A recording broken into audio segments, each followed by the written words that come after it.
Hello, and welcome to Off the Court, the podcast where we delve into the science behind the movements that make athletes excel. Get excited because this is our first of many podcasts. I'm your host, Kimmy, and I am here today with my co host and lifelong friend, Keith. We are just two people passionate about one topic basketball. Hello. I'm honored to be able to share our passion for basketball and reach many others who feel the same way. If you're a first-time listener, welcome. We are excited to have you join the community of basketball lovers. And if you're here throughout the series of podcasts, we're going to input pictures that we feel are important to uh, convey the message we're trying to get across. And whether you're in your car on your way to a pickup basketball game, listening to this on Spotify, or if you're on the couch with a cozy blanket watching us on YouTube, we got the format for you so you're able to enjoy the series. That's exactly right, Keith. Well said.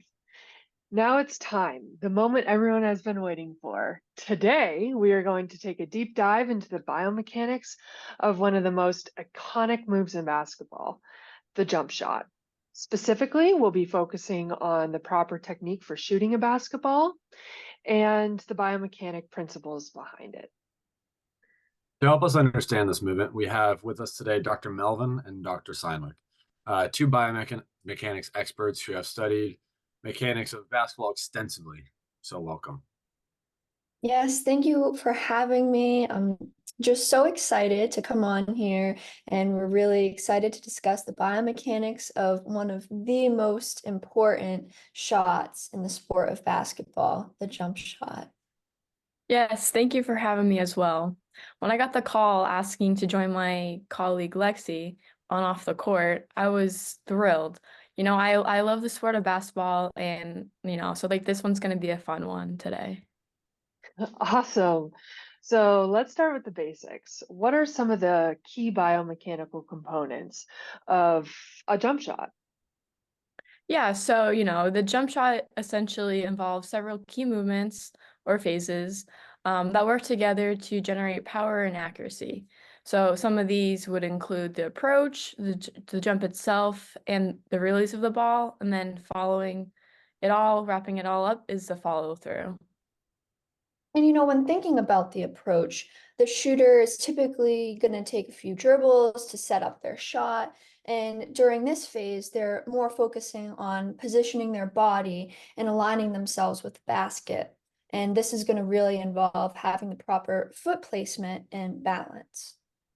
Awesome. That's good to hear. So, I'm assuming that both of your upper body and lower body have to work together in order to perform a successful jump shot. Is this correct? Yes, you got that right. All right, cool. So let's focus on the foot and ankle. Is there a proper foot placement? I mean, you see Jason Tatum taking a shot, and you compare that to the average men's league player at the Y. Yeah, totally. The player's feet are going to be spread about shoulder width apart, which is really going to allow them to distribute their weight evenly between the 2 feet. And typically, the foot that's on your shooting side is going to be slightly in front of the body to help increase stability and reduce any rotation of the upper body during the release phase. Awesome. So now walk us through the jump phase. What's involved there? Yeah, so the jump is perhaps the most crucial aspect of the jump shot. So it's during this phase that the shooter will generate the majority of their power. So, you see the shooter bends their knees and then they coil their lower body like a spring, and then they have an explosive mechanism to them where they will extend their legs, which will propel them up in an upwards direction. So you're saying it's all about that explosive upward motion that you talk about. Exactly. So the more explosive the jump, the more power the shooter can generate, which will translate to greater distance and accuracy. So, just think about it. These players, more likely than not, are going to be shooting over a defender. So they need that explosive leg extension to maximize the height that the player can raise to provide a better vantage point for shooting over these defenders. I appreciate how you utilize the term spring. It puts a visual to what you're saying, and points to the importance of getting momentum from your legs to ultimately provide power to get over the shot over the opponent, or even high enough to reach the basket if there isn't an opponent present. So that then brings us to the next phase, the landing phase, which I am pretty sure puts a lot of compression on the foot and ankle if contact with the ground isn't soft enough. Do I have that right?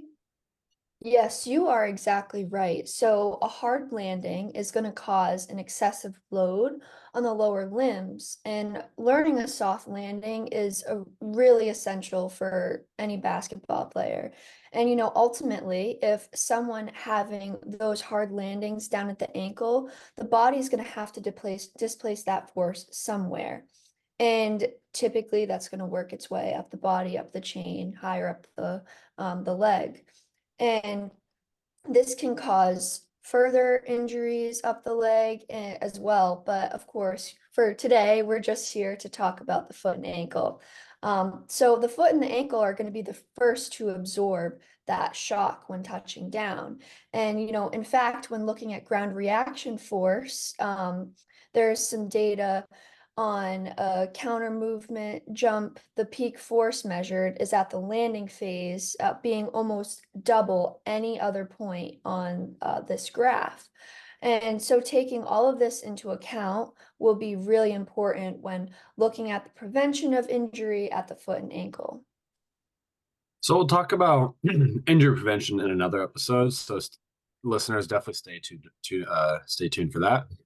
A follow-up question I have, though, is how can you ensure the soft landing you're talking about? Are there strategies that can enhance the shock absorbing capabilities? Yeah, so there are many ways to practice or train a soft landing. One thing to consider is you must have adequate strength and deceleration abilities in order to be able to absorb the forces that we experience during landing. So one cue that is easy to implement in both the gym or on the court is having a quiet landing when jumping. So this means that when you land, you focus on having as little noise as possible. This will train your ability to efficiently absorb force leading to a soft landing. And so this cue can be implemented when doing drills such as like drop landings, which is when the person is standing on a box and drops down to either 1 or 2 feet on the ground. And you can change the difficulty by altering the height of the box.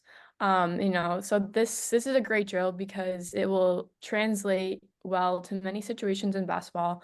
Like kind of when you're going up and coming back down for when you get a rebound. That's a great example of when you should be really focusing on having that soft landing to prevent, the injuries that you could experience at the ankle. Yeah, and I really love that cue, having a soft landing because it allows someone to find their way of achieving a goal, and in this case, a quiet landing. So a common analogy that I find that's used for jump training is that our ability to absorb force is related to brakes on a car. So, in order to be able to drive fast, you need to ensure you have good brakes to adequately slow the car down. And the same thing is going to apply in jumping. So, in order to execute at a high level, repeatedly ensuring that you have good brakes will allow you to perform better for longer. Wow, that was a lot of great information. The brakes on a car analogy paints a picture that is easy for anyone listening to understand. I feel like I have gained a lot from this conversation today, and I am sure our listeners feel the same way. Thank you two very much for coming on. We greatly appreciate your knowledge and your insights. I really couldn't agree more. Again, thank you guys both of you for coming on. And for our listeners, stay tuned for our next episode where we're going to delve into the different types of injuries that may occur at the foot and ankle. So stay tuned for next time. Ciao.